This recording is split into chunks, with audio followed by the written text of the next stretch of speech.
விஜய் அவர்கள் பிளக்கக்கூடிய ஓட்டு ஏடிஎம்கே ஓட்டு தான் அப்படிங்கிறது பழைய கணக்கு.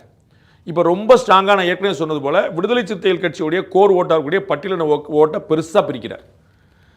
திமுகவுடைய கோட்டையாக காங்கிரஸ் கட்சியுடைய ரிசர்வ் வங்கியாக இருந்த சிறுபான்மை மக்களுடைய வாக்குகளை பெருசாக பிரிக்கிறார். ஒரு கணக்கு சொல்கிறாங்க, அது எக்ஸாக்ட் நம்பர் கிடையாது. நம்ம யாராவது கவுண்டர் கேட்டாங்கன்னா நம்பர் கிடையாது, 2 கை தூக்குறது தான் ஹானஸ்டான ஃபேக்ட். ஆனால் கிறிஸ்தவர்கள் ஓட்டில் 50% தூக்குறார், இஸ்லாமியர்கள் ஓட்டில் 25% தூக்குறாரு. இது ரொம்ப கேரண்டியாக வந்து நிற்குது. பெண்கள், ஆண்கள், இளைஞர்கள் அப்படின்னு எல்லா செக்டும் சேர்த்து. அப்போ வந்து வெறும் ஏடிஎம்கே ஓட்டு ஒரு கிறிஸ்டியன் வந்து முதல்வராகும் வாய்ப்பு அப்படின்ற பிரச்சாரம் கொண்டு செல்லும். அதுதான் நான் அந்த இதற்கு முந்தைய கேள்வியில் கொள்கை எதிரி பாஜகங்கிற பாயிண்ட்டை சொன்னேன்.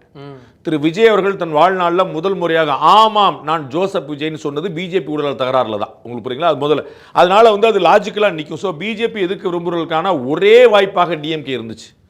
இப்போ பிஜேபி இருக்கிற வாய்ப்பான இன்னொரு நல்வாய்ப்பாக அவங்களுக்கு டிவிகேவை பார்க்குறாங்க. ஏன்னா ஒரு கிறிஸ்தவரே அது வந்து கணக்கில் வந்து அவரே நிற்கிறார் அப்படிங்கும்போது அவங்களுக்கு இன்னொரு பெரிய வந்து அவங்களுக்கு கனெக்டிவிட்டி நிற்கும். அதே போல் பட்டியலின மக்கள் பெருசாக வந்து நிற்கிறாங்க, சிறுபான்மையினர் இஸ்லாமிய மக்களும் கொஞ்சம் ஓரளவு வந்து நிற்கிறாங்க. அந்த மாதிரி வந்து ஸோ டிஎம்கே ஓட்டையும் அவர் சேதாரம் பண்ணுறாருங்கிற ஞாபகம் வச்சுக்கிட்டு பார்த்தீங்கன்னா இது ஏடிஎம்கே பிஜேபிக்கு ஒரு பெரிய லாஸ் அப்படின்னு வர முடியாது.